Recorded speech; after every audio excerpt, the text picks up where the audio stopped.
Kratos, also known as the Ghost of Sparta, is the protagonist of Sony Santa Monica Studios' God of War series, the once gruesome and fearless general of the Spartan army, and now a compassionate, loving father to son Atreus.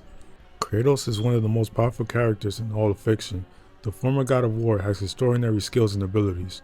You may look at Kratos and think to yourself that he doesn't seem so powerful, because, of course, the God of War series is a video game, and he doesn't just go around one-shotting enemies. But believe me, Kratos is a whole different kind of animal. Of course, most of us know the story of Kratos, former Spartan general, God of War, walking badass. But Kratos has a deep, tragic backstory of loss and triumph.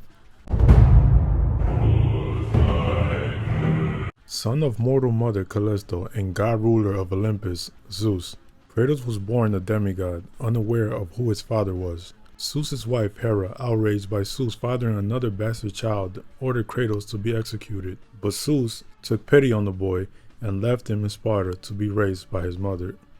At a young age, Kratos was trained in combat like most Spartan youth. Those strong enough and fit enough would be trained as Spartan warriors, while the weak would be sent to the mountains to fend for themselves.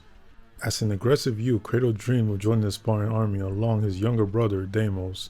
During this time, his father Zeus started hearing about a prophecy of his demise by the hands of one of his sons, a marked warrior. Hoping to stop the prophecy from coming to fruition and end the cycle of sons killing their fathers, like he once did with his own, he ordered Ares and Athena to hunt down this marked warrior.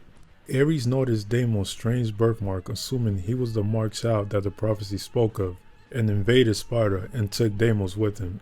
Kratos tried to intervene but was punched, leaving him with a permanent scar on his right eye, unknown to Ares, making Kratos the marked warrior the prophecy spoke of. And in honor of his brother, Kratos had himself tattooed in the exact image of his younger brother's birthmark, hence why Kratos has this badass red tattoo across his body. Fun fact, originally Kratos was supposed to have blue tattoos instead of red. Years later, now a husband, a father, and captain of the Spartan army, Kratos won many brutal battles, but his pride and his hunger for more power blinded Kratos, despite his wife Lysandra's plea. Kratos vowed to continue his conquest, only spending time with his family when he will return to Sparta.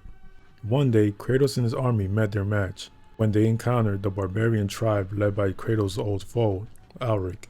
The Spartan army found themselves outnumbered and overpowered by the barbarians.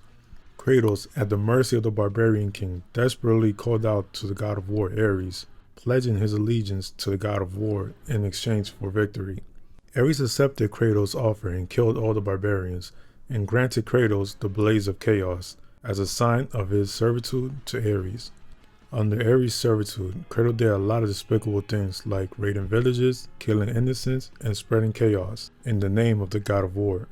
One day, Ares secretly transported Kratos' wife and kid to a nearby temple, and ignoring the village's oracle's warning, Kratos entered the temple and brutally slaughtered everyone inside, including his daughter and his wife, who he thought were in Sparta. Ares claimed that slaughtering his family was the only thing remaining before Kratos can become the perfect warrior, freeing himself from any mortal attachments. Kratos left his family's body to burn in the temple, ultimately renouncing his alliance to Ares. The oracle cursed Kratos to wear the ashes of his dead family on his skin as a reminder of all he's done. From that day forward, he was known as the Ghost of Sparta. Kratos possesses many abilities being a god, and the ability he's probably known for the best is the Spartan Rage. This ability boosts Kratos' strength, speed, defense, and stamina, and once Kratos is in the Spartan Rage mode, he's a killing machine, losing all control, and his only mission is to defeat his foes at all costs. This results in massive collateral damage, as evidenced by the entire world being in ruins by the end of God of War 3. Kratos has lived for hundreds of years by the end of God of War 3.